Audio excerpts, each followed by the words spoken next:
ஹரிஷ் கல்யாண் மற்றும் எம்.எஸ். பாஸ்கர் நடிப்பில் விறுவிறுப்பான பார்க்கிங் திரைப்படம் இப்போது உங்கள் டிஸ்னி பிளஸ் ஹாட்ஸ்டாரில். ஜனவரி 7 மற்றும் 8ஆம் தேதி உலக முதலீட்டாளர்கள் மாநாடு சென்னையில் நடக்கிறது. 30க்கும் மேற்பட்ட நாடுகளில் இருந்து 100க்கும் அதிகமான வளரும் முதலீட்டாளர்கள் பங்கேற்பதற்கான வாய்ப்பை தமிழ்நாடு வழங்குகிறது. வர விரும்புவோர் கீழே குறிப்பிட்டுள்ள இணையதளத்தில் பதிவு செய்யவும்.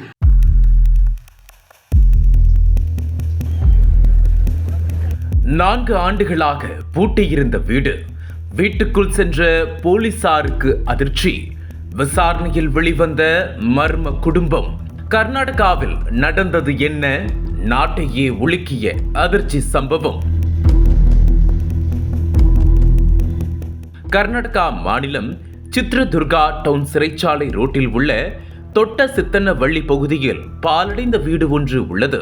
இப்பகுதியைச் சேர்ந்த பகுதிவாசி சித்ரதுர்கா டவுன் போலீசாருக்கு டிசம்பர் 28ஆம் தேதி தொடர்பு கொண்டு பாலடைந்த வீட்டு வாசலில் எலும்பு போன்ற மர்ம பொருள் இருப்பதாக தழுதழுத்த குரலில் கூறியிருக்கிறார். இதையடுத்து அன்றைய இரவு சம்பவ இடத்திற்கு விரைந்த சித்ரதுர்கா டவுன் போலீசார் பாலடைந்த வீட்டினுள் சென்று ஆய்வு செய்தனர். அப்போதுதான் போலீசாருக்கு அதிர்ச்சி காத்திருந்தது. அங்கு சிலர் உயிரிழந்த எலும்பு கூடுகளாக கிடந்துள்ளது. அதனை பார்த்து அதிர்ச்சியடைந்த போலீசார் செய்வதறியாமல் உடனே மாவட்ட போலீஸ் சூப்பரண்டுக்கு தகவல் கொடுத்தனர். உடனே தகவல் அறிந்து சம்பவ இடத்திற்கு விரைந்த சித்ரதுர்கா காவல்துறை கண்காணிப்பாளர் தர்மேந்திரகுமார் மீனா சம்பவ இடத்தை பார்வையிட்டார். இதையடுத்து விரைவாக தடவியல் நிபுணர்கள் மற்றும் குற்ற புலனாய்வு பிரிவினர்கள் வரவழைக்கப்பட்டனர். அதனைத் தொடர்ந்து அதிகாரிகள் செய்த ஆய்வில் பாலடைந்த வீட்டில் நுழையும் போது முதல் அறையில் 2 எலும்புக்கூடுகள் படுக்கையிலும் 2 எலும்புக்கூடுகள் தரையிலும் கண்டெடுக்கப்பட்டன. தொடர்ந்து வீட்டின் மற்ற பகுதியில் ஆய்வு மேற்கொண்டதில் 5வது அறையினுள் தரையில் கிடந்தவாறு மற்றொரு எலும்புக்கூடு கண்டெடுக்கப்பட்டது. அத்துடன் வீட்டின் உள்ளே ஆக்சிஜன் சிலிண்டர் இருந்ததும் கண்டுபிடிக்கப்பட்டது. இதையடுத்து கைப்பற்றப்பட்ட 5 உடல்களும் அங்கிருந்த தடயங்களும் சேகரிக்கப்பட்டு ஆய்விற்காக அனுப்பி வைக்கப்பட்டது. இதையடுத்து விசாரணையை தீவிரப்படுத்திய சித்ரதுர்கா மாவட்ட போலீசார் பல திடுக்கிடும் தகவலை கண்டுபிடித்தனர். அந்த வகையில் முதலில் பாலடைந்த வீட்டினுள் இருந்து மீட்கப்பட்ட சொத்து ஆவணங்களில் வீட்டின் உரிமையாளரான ஜெகநாத் ரெட்டியை கண்டுபிடித்தனர். அவரின் பின்னணியை பற்றி விசாரிக்கும் போது மேலும் பல அதிர்ச்சிகரமான தகவல்கள் வெளியானது. 80 வயதான ஜெகநாத் ரெட்டி ஓய்வு பெற்ற பொதுப்பணித்துறை பொறியாளர்.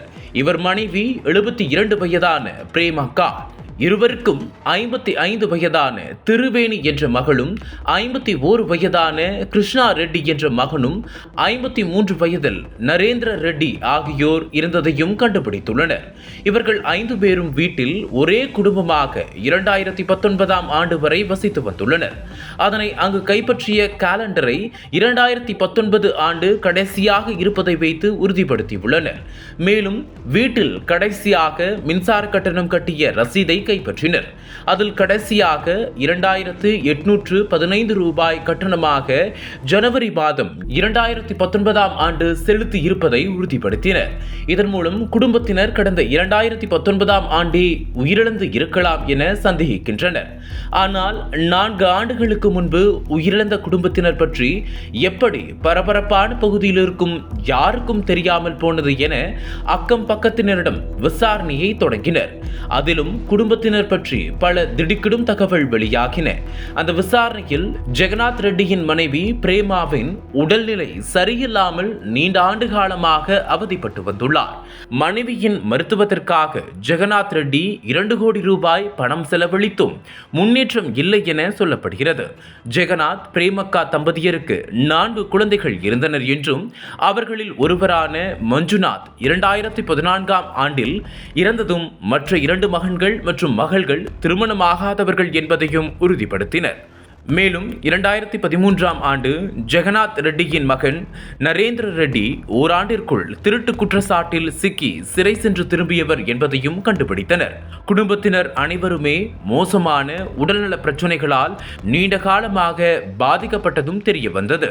அத்துடன் ஜெகநாத் குடும்பத்தில் ஏதேனும் பொருட்கள் தேவைப்பட்டால் ஜெகநாத் ரெட்டி மட்டுமே வெளியே வருவார் என்றும் மற்ற குடும்ப உறுப்பினர் யாரையும் வெளியே பார்க்க முடியாது என்றும் கடைசியாக ஜூன் மற்றும் ஜூலை 2019க்கு இடைவெளியில் ஜெகநாத் ரெட்டியை பார்த்ததாக அப்பகுதிவாசிகள் கருத்து தெரிவிக்கின்றனர். மேலும் பாலடைந்த வீட்டில் சோதனை செய்ததில் வீடு சூறையாடப்பட்டதற்கான அறிகுறிகள் இருப்பதை போலீசார் கண்டுபிடித்துள்ளனர். இதனால் வீட்டுக்குள் நுழைந்து சொத்துக்களை ஏதேனும் கொள்ளையடிக்க செய்த கொலையா என்ற கோணத்திலும் விசாரணை நடைபெற்று வருவதாக தகவல் வெளியாகியுள்ளது. சித்ரதுர்கா மாவட்ட போலீசார் முதற்கட்ட விசாரணையில் வீட்டில் கிடைத்துள்ள எலும்புக்கூடுகள் வீட்டின் உரிமையாளர் ஜெகநாத் ரெட்டியின் குடும்பத்தினர் என்றும் இந்த சம்பவம் தற்கொலையாக இருக்கலாம் என்றும் போலீசார் யூகிப்பதாக தகவல் வெளியாகியுள்ளது. ஆய்வுக்கு அனுப்பப்பட்ட முடிவுகள் கிடைத்த பிறகே விரிவான தகவல் வெளியாகும் என போலீசார் தரப்பில் தெரிவிக்கப்பட்டுள்ளது. இந்த நிலையில் இது தொடர்பாக செய்தியாளர்களை சந்தித்த கர்நாடக உள்துறை அமைச்சர் ஜி பரமேஸ்வரா, சித்ரதுர்கா டவுனில் ஒரு வீட்டினுள்ளே எலும்புக்கூடுகள் கண்டெடுக்கப்பட்டுள்ளது. தடயங்கள் சேகரிக்கப்பட்டு ஆய்வுக்காக மாதிரிகள் அனுப்பப்பட்டுள்ளது. அந்த முடிவுகள் வெளியான பிறகே இந்த உடல்கள் யாருடையது என்றும் அவர்கள் எப்படி இறந்தார்கள் என்பதும் தெரிய வரும். மேலும் விரிவான விசாரணைக்கு பிறகே கொலையா தற்கொலையா என தெரிய வரும். இது தொடர்பாக மாவட்ட காவல் கண்காணிப்பாளர் மற்றும் சீனியர் அதிகாரிகளுடன் பேசியுள்ளதாகவும் அதுவரை எந்த முடிவிற்கும் வரவேண்டாம் எனவும் தெரிவித்தார். அனல் பறக்கும் செய்திகளை அப்டேட் செய்து கொள்ள நக்கீரன் களத்தை இப்பவே சப்ஸ்கிரைப் பண்ணுங்க.